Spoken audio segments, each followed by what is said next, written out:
नमस्कार प्यारे दर्शकों, आप सभी का सुहाना सफर कार्यक्रम में हार्दिक स्वागत है, अभिनंदन है।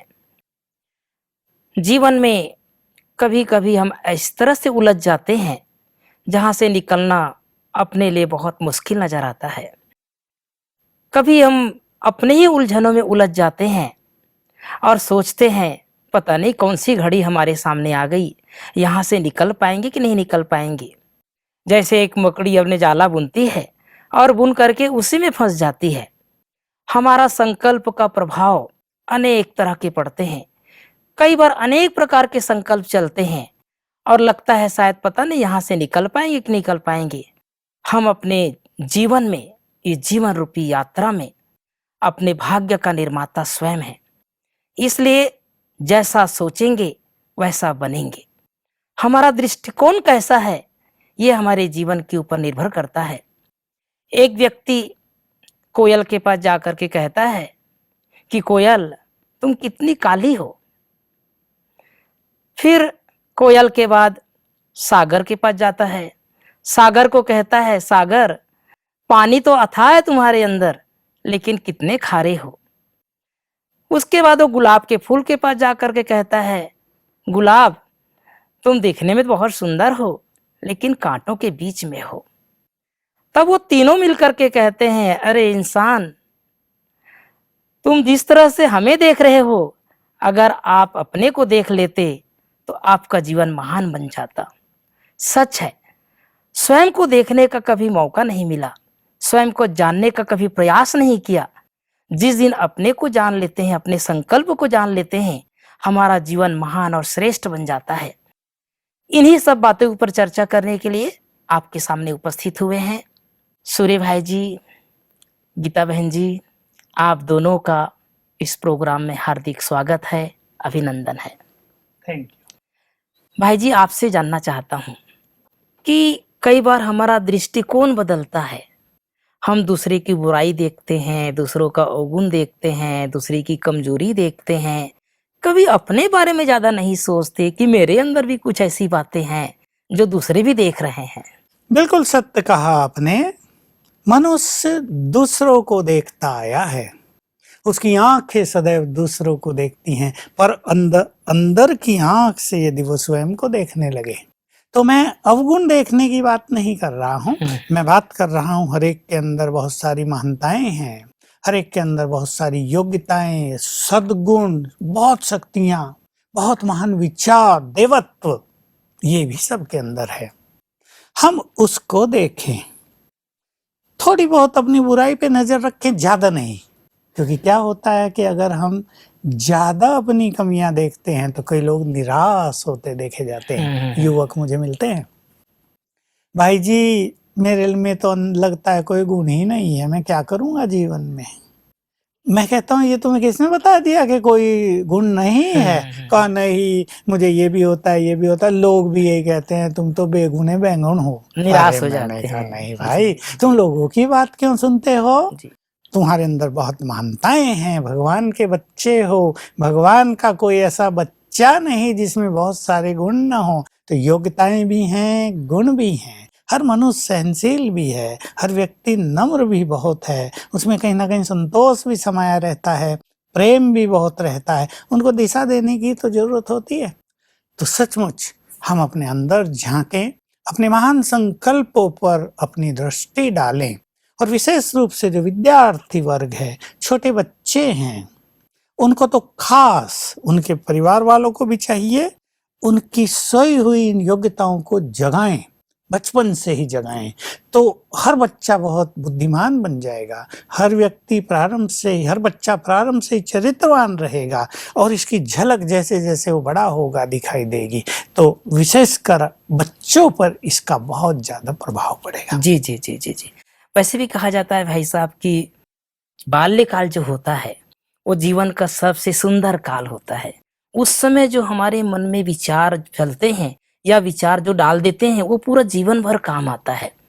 तो मैं आपसे जानना चाहता हूँ गीता बहन जी कि आजकल जो विद्यार्थी हैं या छोटे बच्चे जो बड़े होने लगते हैं, तो वो अपने मन में क्या विचार लाएं जो उसके जीवन सदा वो काम आए, वो विचार, वो संकल्प, कि हमने बाल्यकाल में जो सोचा था वही हमारे साथ हो रहा है? एक तो जब हम सुबह उठते हैं विशेष ध्यान रखें, और दूसरा जो विद्यार्थी हैं जी। और जिन्हें बहुत अच्छा अपने जीवन में लक्ष्य बनाना है और उसको प्राप्त करना है, कुछ अचीव करना है, उसके लिए विशेष वो वैसे ही विजन भी देखें, एंजॉय भी करें, और सुबह उठ कर के पूरी दृढ़ता और पूरे विश्वास और भावना के साथ ये अपने मन में फीड कर ले कि ये मुझे प्राप्त होगा ही, इसे मैं प्राप्त करके रहूंगा ही। तो देखिए उसके कदम उसकी मंजिल तक अवश्य पहुंचेंगे। मुझे याद आ रहा है, एक छोटा सा बच्चा हमारे पास आया, बोलता है कि पढ़ाई में तो मैं ठीक ठाक हूँ, लेकिन मैं और अच्छा रिजल्ट लाना चाहता हूँ, आप मुझे कोई मेडिटेशन की टिप्स दीजिए। तो उसके माता पिता ब्रह्मा कुमारी से जुड़े हुए हैं, वो रोज राजयोग का अभ्यास करते हैं, वो बच्चा भी साथ में आता है। अभी वो छोटा है लेकिन उसकी जिज्ञासा है कि मैं और कुछ अच्छा करना चाहता हूँ, और रुचि है उसकी कुछ सीखने की। तो भाई जी भी वहाँ आए हुए थे, तो मैंने उस बच्चे को भाई जी के पास भेजा कि जाओ आप उनसे सीख करके आओ। तो उस बच्चे को सिखाया कि तुम सुबह उठते ही जैसे ही तुम्हारी आंख खुले, तुम पूरे कॉन्फिडेंस के साथ जैसे यहाँ से लेके आकाश तक अपनी आवाज पहुंचा रहे हो, ऐसे इतनी दृढ़ता के साथ संकल्प करना कि मैं बहुत बुद्धिमान हूँ, मैं देवों की संतान बहुत चरित्रवान हूँ, मैं एकाग्र चित्त हूँ। और उसने बहुत ही ऑनेस्टली ये काम करना शुरू कर दिया, और इतने वंडरफुल रिजल्ट आई, क्योंकि हर साल हम उस बच्चे से मिलते हैं तो उसके माता पिता भी इतने खुश हैं। माता पिता कहते कि इसकी बुद्धि इतनी तेजी से विकास कर रही है और साथ में डिवाइन भी हो रही है कि कभी कभी तो हमें अपने बच्चे की राय लेनी पड़ती है। बच्चा भी छोटा है, मुश्किल से 12-13 साल का होगा, लेकिन कभी कभी हम अपने बच्चे की राय लेते और इतनी परफेक्ट राय देता है कि बात मत पूछो आप। और पढ़ाई में हर साल अपने स्कूल को टॉप कर रहा है। जी। पीछे हम लोग वहां गए थे, हमारा प्रोग्राम था, तो उस बच्चे ने मेरे कान में आकर के बात कही कि दीदी मुझे अपना एक्सपीरियंस सुनाना है, प्लीज मुझे 2-3 मिनट का टाइम दे दो। तो ठीक है, छोटा सा बच्चा है, उसको टाइम दिया और उसने भरी सभा में पूरी कॉन्फिडेंस के साथ बोला कि एक समय था तब मैं माइक भी पकड़ते हुए बहुत डरता था, छोटा बच्चा, लेकिन देखो आज मैं कितने विश्वास के साथ माइक पकड़ के तुम्हारे सामने खड़ा हूँ। हजारों लोग बैठे थे और अपना एक्सपीरियंस शेयर करने जा रहा हूँ कि यूपी में कोई कंपटीशन था, यूपी स्टेट में, और उसने यूपी स्टेट में उस कंपटीशन को टॉप किया। ये एक्सपीरियंस उसने सुनाया और उसका बेस वही बताया कि मैं सुबह उठ करके क्या सोचता हूँ। बोला मैं सुबह उठता हूँ, भगवान जी को गुड मॉर्निंग करता हूँ और टेरेस पे चला जाता हूँ और छत पे जाकर के पूरे कॉन्फिडेंस के साथ मैं बहुत बुद्धिमान हूँ, मेरी बुद्धि डिवाइन होती जा रही है, मेरे पास ज्ञान के गुह्य रहस्य खुलते जा रहे हैं। जब उसने ये बातें मुझे बताई तो मैं तो हैरान हो गई, तुमने तो इसमें और कुछ भी ऐड कर लिया, जो हमने बताया था उतना ही नहीं और भी ऐड कर लिया। और उस बच्चे ने ये भी बताया कि मेरे जीवन का जो लक्ष्य है, जो मुझे बनना है, वो मैंने अपने बेड के बिल्कुल सामने वाली दीवार पर बड़े बड़े अक्षरों में लिख कर रख लिया है और मुझे 100% कॉन्फिडेंस है कि मैं वो बनकर ही रहूंगा। तो इस तरह से हमारे जो विचार हैं, हमारे जो संकल्प हैं, हमारे लक्ष्य को अचीव करवाने में हमारी बहुत मदद करते हैं। हम अपने विचारों पर, अपनी संकल्प शक्ति पर, अपनी दृढ़ता पर विशेष ध्यान रखें। बहुत सुंदर बात गीता बहन ने बताया भाई साहब कि हमारे संकल्प जो है वो हमें महान बना सकता है। एक बच्चा अगर ये सोच ले कि मुझे बहुत ऊंचे जाना है, बहुत टॉप करना है, तो सुबह उठ करके वो इस तरह के संकल्प लाएं और उस तरह से वो मेहनत भी करें तो जरूर सफलता को प्राप्त होती है। मैं थोड़ा सा प्रश्न और आगे ले जाना चाहता हूँ भाई साहब कि कई प्रकार के संकल्प चलते हैं, कई बार हमें पता भी नहीं चलता है कि संकल्प क्या चल रहे हैं। एक व्यक्ति बैठा हुआ है, उनके मन में कई प्रकार के विचार आ रहे हैं और उन कभी कभी ऐसा होता है कि कुछ हुआ नहीं तो भी वो उदास हो जाता है, उनका मन जैसे भारीपन लग जाता है। तो ये नकारात्मक संकल्प, कभी सकारात्मक संकल्प, कभी बिना मतलब के संकल्प, ये क्यों ऐसे पैदा होते रहते हैं और हमारे दर्शकों को बताना चाहते हैं कि इसका प्रभाव क्या पड़ता है। ये जो हमारा मन है, ये पावर ऑफ थॉट है। इसमें लगातार थॉट्स उठ रहे हैं। अभी मनुष्य जो कुछ भी देखता है उसके बारे में सोचने लगता है। मैंने 69 में अपने योग को बहुत पावरफुल बनाने के लिए पहला ये मेरा इन्वेस्टिगेशन था। मुझे जाना था 15 मिनट की दूरी पर कहीं। मैंने सोचा आज मैं कुछ नहीं सोचूंगा, और मैंने देखा, फिर मुझे ऑब्जर्व करना था अपने को कि मन कहाँ जाता है। तो मैंने देखा एक कुत्ता आया सामने। अब मुझे कहानी याद आ गई, यार कुत्ते की पूंछ टेढ़ी, लोग कहते हैं 12 साल नली में रख के निकाली तो फिर टेढ़ी की टेढ़ी थी। अब मैं कह रहे तुम क्या सोचने लगे।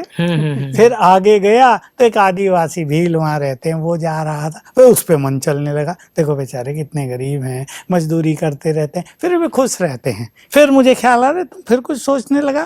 फिर आगे गया, एक लेडी देखी, वो भी आदिवासियों की थी। उनके कपड़े अलग अलग ही ढंग के होते हैं, बेचारे सब अपना ढक के रखते हैं, कुछ अच्छी चीजें पहनते हैं। उस पे विचार चलने लगे। तो मैं देखा जिस चीज को हम देख रहे हैं उस पे सोच रहे हैं। एक बहुत सुंदर बात ख्याल में आई, जो कुछ सुनते हैं उस पर सोचते हैं। शहरों में जाएंगे, बड़े बड़े होर्डिंग, बड़े बड़े बोर्ड, क्या क्या लिखा उसको पढ़ते जाते हैं, उस पे सोचते जाते हैं। तो मन को इस तरह मनुष्य भटका लेता है। कहीं मनुष्य के वेस्ट थॉट्स चलते हैं, कहीं निगेटिव, कहीं पॉजिटिव, तो कहीं बिल्कुल सिंपल थॉट, कहीं अननेसेसरी थॉट्स। बैठा है कुछ भी सोच रहा, राजनीति के बारे में सोच रहा, उसका लेना देना कुछ नहीं, और किस चीज के बारे में सोच रहा, अनकंसर्न्ड विचार। तो लेकिन कुछ सुंदर विचार, pure thoughts, most elevated thoughts, बहुत पावरफुल थॉट्स, विश्व कल्याण के विचार, ये सब विचार बहुत सुंदर हैं। जी जी। मनुष्य के मन में चलते रहते हैं। निरंतर मन में एक संकल्पों का प्रवाह चल ही रहा है। एक नॉर्मल मनुष्य जो है उसके मन में 20 से लेकर 25, 26, 27, 28 ऐसे संकल्प चलते एक मिनट में। अगर मनुष्य को टेंशन हो जाए, वो चिंताओं में आ जाए, डर जाए, कुछ और हो जाए, तो ये स्पीड बढ़ जाती है, 30, 35, 40 और भी आगे बढ़ जाती है। लेकिन जो योग अभ्यास कर रहे हैं, जो सहज जीवन जी रहे हैं, जो काम क्रोध लोभ मोह अहंकार के चक्रव्यूह को छोड़ते जा रहे हैं, उनकी संकल्पों की स्पीड धीमी होने लगती है। अब 25 से 20, 20 से 15, 15 से 10। हम में से कुछ ऐसे लोग भी हैं हमारे यहाँ ये राजयोग करने वाले, जिनकी नॉर्मल रूप से 10 थॉट्स पर मिनट उनके मन में चलते हैं। हालांकि वो कार्यों में हैं, वो सेवाओं में हैं, वो लोगों के साथ भी रहते हैं, कार्यों में उतार चढ़ाव भी होते हैं, संगठन है हमारे यहाँ हजारों के, तो बातें होती हैं। जी जी। लेकिन विचार शक्ति को वो निगेटिव नहीं होने देते। जब मनुष्य के मन में निगेटिव संकल्प चलेंगे, व्यर्थ संकल्प चलेंगे, तो स्पीड फास्ट हो जाएगी। अब 2 बातें मोस्ट इंपॉर्टेंट हैं। जब स्पीड फास्ट हो गई तो मन की शक्तियां नष्ट होने लगी। मन की शक्तियों को बढ़ाना है तो स्पीड को स्लो डाउन करना ही पड़ेगा। इम्पोर्टेंट बात। अब उसके हमारे पास अनेक तरीके हैं कि अपनी मन की स्पीड को हम धीमा कैसे करें, क्योंकि ये जबरदस्ती नहीं किया जा सकता। लोग करते हैं मोमबत्ती पे ध्यान एकाग्र कर लो, बिंदु पे ध्यान एकाग्र कर लो, बिल्कुल मन को मार दो, संकल्प ही ना करो। अनेक तरीके अपनाते हैं, इससे कुछ नहीं होगा। हमें कुछ पॉजिटिव संकल्प क्रिएट करने पड़ेंगे। Mind is the creative energy. अगर हम अच्छे संकल्प क्रिएट करते हैं तो बुरे संकल्प स्वतः ही नष्ट हो जाएंगे। मनुष्य आज ये बड़ी गलती कर रहा है कि वो अच्छे संकल्प क्रिएट नहीं कर रहा, इसलिए व्यर्थ संकल्पों का फ्लो बढ़ता जा रहा है, निगेटिविटी बढ़ती जा रही है।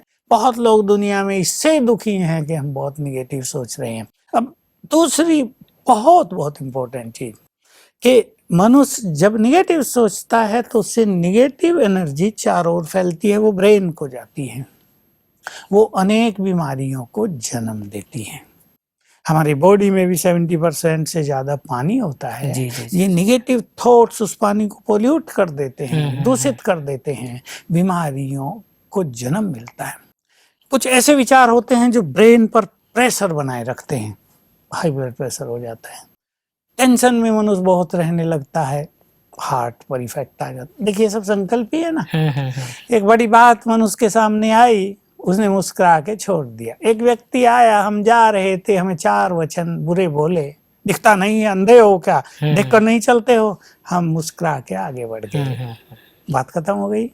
दूसरा व्यक्ति, उसने वही बात उसे कही, अब उसने लड़ाई कर दी, अंधे तुम हो, मैं नहीं हूं, तुम पागल हो, बोलने की अकल नहीं है, क्या करते हो। दोनों में लड़ाई शुरू हुई, अब संकल्पों का तूफान चलने लगा। तो देखिए, ये संकल्प हमारे अपने हाथ में है। तो अगर हम निगेटिव बहुत सोचेंगे, प्रेशर के संकल्प में रहेंगे, पास्ट के संकल्पों में रहेंगे, चिंताओं के संकल्पों में रहेंगे, दूसरों को कष्ट देने के संकल्प, ये भी बहुतों के उठ रहे हैं, दूसरों से बदले लेने के संकल्पों में रहेंगे, तो देह बीमार होगा ही। ये हमें ध्यान रखना होगा। जैसे भाई साहब ने बताया कि हमारे कई प्रकार के संकल्प ऐसे चलते हैं जिससे हमारे शरीर बीमार हो सकता है। तो ऐसे क्या करें कि हमारे संकल्प का प्रभाव इतना सुंदर हो कि हमारी बीमारी भी ठीक हो जाए, या हमारा मन का शक्ति इतना पावरफुल हो कि शरीर के ऊपर उसका ज़्यादा इफेक्ट ना हो। आज तो मेडिकल साइंस भी यही मानती है कि 90% तक जो बीमारियां हो रही हैं वो कहीं ना कहीं मन के कारण हो रही हैं। एक बार हम भी एक प्रसिद्ध डॉक्टर के पास गए, तो मेरे सामने उन्होंने 4 पेशेंट को देखा और चारों को देख करके एक एडवाइस दी, कम सोचो, खुश रहो। जितना खुश रहोगे उतना दवाई ज्यादा असर करेगी और तुम्हारी बीमारी जल्दी ठीक हो जाएगी। चिंता छोड़ दो। तो मुझे यही लगा कि मन में जो हम चिंताएं पाले रखते हैं, जो हम मन पे बोझ बनाकर रखते हैं, प्रेशर बना करके रखते हैं, बहुत सारी बीमारियों का कारण वही है। और दूसरा, हम ये सदा याद रखें कि जो हमारे मन में मनोविकार हैं, या नफरत, क्रोध, ईर्ष्या या किसी भी प्रकार की जो भी गंदगी हमारे मन में, जो हमारे मन को मैला किए जा रही हैं, वो केवल मन को मैला नहीं, वो हमारे शरीर में भी विष घोलती जा रही है। उनसे हम ऊपर उठें, कुछ अच्छा साहित्य पढ़ें, कुछ अच्छे भजन सुने, कुछ अच्छे लोगों का संग करें, कुछ अच्छी चीज देखें। हम जो कुछ भी यहाँ कर रही हैं, देख रही हैं, सुन रही हैं, बोल रहे हैं, जो कुछ कर रही हैं, सब मेरा मन उसे कहीं ना कहीं से ले रहा है। तो ये फुल प्रयास रहे मेरा कि मेरे मन के अंदर हर तरीके से पॉजिटिविटी जाए। ऐसी कोई चीज मैं देखूं ही नहीं ना जिससे मुझे नेगेटिविटी मिल रही है, ऐसी कोई चीज मैं सुनूं ही नहीं, ऐसी कोई चीज मैं पढ़ूं ही नहीं जो मेरे मन के अंदर नेगेटिविटी को ले जा रही है। क्योंकि वो नेगेटिविटी मेरे अंतर मन में प्रवेश करती है और अंतर मन फिर बहुत विकराल रूप धारण कर लेता है। बहुत ही विकट समस्याएं, कड़ी परिस्थितियां हमारे सामने क्रिएट हो जाती हैं। जहां हमारा मन, दूषित मन हमारे शरीर में बीमारियां पैदा कर सकता है, वहीं हम दर्शकों को बताना चाहेंगे कि वही निर्मल मन, स्वच्छ मन, हमारा अंतर मन हमारी बीमारियों को ठीक भी कर सकता है। सबसे बेस्ट हीलर हमारा अंतर मन है। अगर हम उसे सही डायरेक्शन दे तो वो बीमारियों पर इतना गजब का प्रभाव डालता है कि एक बड़े से बड़ा सर्जन भी फेल हो जाता है उसके सामने। जी जी जी, बिल्कुल सत्य बात कही है। बीमारियों का कारण बहुत ये नेगेटिव थिंकिंग ही है, दबाव है, टेंशन है। अगर मनुष्य अपने विचारों को सुंदर कर दे, गीता बहन ने तो निर्मल मन, निश्चल मन की बात की। मैं 2 शब्द और जोड़ देता हूँ, love and happiness have got wonderful healing energy in them. प्यार और खुशी में रोगों को ठीक करने की सबसे ज्यादा शक्ति है। इनको हम साथ लेकर चलेंगे तो हमने देखा है बहुत सारे लोगों को जिन्होंने राजयोग सीखा, ऐसी माताएं जो 20-20 गोलियां रोज खाती थी और राजयोग सीखने के बाद हफ्ते 10 दिन में इतनी खुशी मिली, सब बीमारियां ठीक हो गई। गोलियों की तरफ तब से देखा भी नहीं। मैं उन माताओं को बहुत बधाई देता रहता हूं, मेरे पास आती हैं कि हम तो जब से राजयोगी बने बीमारियों से ही मुक्त हो गए। खुशी, आंतरिक संतोष। कहीं ना कहीं ये जो भागदौड़ है, तृष्णाएं हैं, ये मनुष्य को भटका रही हैं। मैं सभी को एक सुंदर चीज सिखा देना चाहता हूँ, अंतर मन की शक्तियों का एक सुंदर प्रयोग। रात को जब हमें नींद आने को हो तब हमारा अंतर मन जग जाता है और रात को हमारे अंतर मन में बहुत ज्यादा शक्ति है रोगों को ठीक करने की। वो एक बहुत सुंदर सर्जन है, हमारा अपना ही अंतर मन हमारे लिए। तो उसको हम एक प्रोग्राम दे दें, कमांड दे दें, सिंपल भाषा में संकल्प करके सोएं 5 बार। जब हमें नींद आने को हो, इन्हें हम अपने लास्ट थॉट बना लें। मान लो कैंसर हो गया है, सबसे बुरी चीज है, हम इसका नाम भी लेना नहीं चाहते, पर क्या करें, बढ़ रहा है। जी जी जी। संकल्प कर दे रात को, मैं कैंसर मुक्त हो गई हूँ, मेरा कैंसर पूरी तरह ठीक हो गया है, मैं संपूर्ण हेल्दी हूँ, मेरा हर सेल बहुत एनर्जेटिक हो गया है, मैं बहुत खुश हूँ, मेरी हेल्थ बहुत अच्छी हो गई है। ऐसे बहुत सारे अनुभव आ गए हैं हमारे पास कि सीरियस बीमारियां भी, जिससे व्यक्ति बहुत परेशान और दुखी था, वो भी ठीक हुई अंतर मन की शक्ति के द्वारा। समय आने पर हम उनकी चर्चा करेंगे और हमें पूर्ण विश्वास है कि सभी को उससे बहुत फायदा होगा कि हम अपने सर्जन स्वयं बन सकते हैं। गोलियां या सर्जरी या और कोई ट्रीटमेंट तो लेना जरूरी हो जाता है, लेकिन अगर हम भी उसमें कोऑपरेट करें, हम अपने संकल्पों को बहुत सुखद और सुंदर बना लें, तो ऐसी कोई बीमारी नहीं जो समाप्त नहीं हो सकती। मेरे पास तो डॉक्टर भी ऐसे ऐसे केस लेके आते हैं, साइकेट्रिक डॉक्टर, विशेष रूप से मानसिक बीमारियों से ग्रसित लोग ऐसे ऐसे आते हैं, जिनको लोग सोचते हैं कि ये तो बस आजीवन ऐसा ही रहेगा और हमें इसको संभालना पड़ेगा। लेकिन सिंसियरली जब वो ट्रीटमेंट करते हैं, स्पिरिचुअल ट्रीटमेंट, सबकॉन्शियस माइंड की ट्रीटमेंट, तो ऐसे सभी केस ठीक होते देखे गए हैं। तो बहुत खुशी की बात है, हम अपने को पॉजिटिव करेंगे। सभी हमारे दर्शक आज से व्यर्थ विचारों को छोड़ेंगे, विचार करेंगे, दिन में अपने से 10 बार पूछेंगे, मैं जो सोच रही हूँ, मैं जो सोच रहा हूँ, क्या मुझे वो सोचना चाहिए? फिर दूसरे दिन 20 बार पूछ के देखेंगे और चेंज करेंगे अपने को कि मुझे वही सोचना है जिसकी मुझे ज़रूरत है, जो अननेसेसरी है, जो व्यर्थ है, जिसका मेरे से कोई नाता नहीं, उस पर सोचकर मुझे अपने इस अनमोल खजाने को नष्ट नहीं करना है। मैं बस यही कहना चाहूँगी कि हमारा पॉजिटिव एटीट्यूड, हमारी पॉजिटिव थिंकिंग, हमारी हिम्मत, हमारे हौसले उसी प्रकार काम करते हैं जैसे तेज बरसात पे छाता। आप दोनों ने हमारे दर्शकों को बहुत सुंदर सुंदर बातें सुनाए, उसके लिए पुनः आप दोनों का धन्यवाद। प्यारे दर्शकों, आज हमने जाना हमारे संकल्प का प्रभाव कितना पड़ता है। कभी मन में ऐसा विचार ही नहीं आया कि हमारे सोच से हमारे जीवन में बीमारी भी आ सकती है और बीमारी ठीक भी हो सकती है। परिवार में कई बार हम ऐसे सोच लेते हैं जिसका प्रभाव बहुत नकारात्मक हो जाता है। हमारे संकल्प कितने श्रेष्ठ होने चाहिए, क्योंकि श्रेष्ठ संकल्प से श्रेष्ठ परिवार का निर्माण होगा, घर का वातावरण बहुत सुंदर होगा। क्यों ना आज ये संकल्प कर लें कि मुझे सदैव अच्छा सोचना है। आप सभी का जीवन कमल फूल की तरह खिलता रहे, गुलाब की फूल की तरह सुगंधित रहे। इन्हीं शुभकामनाओं के साथ नमस्कार।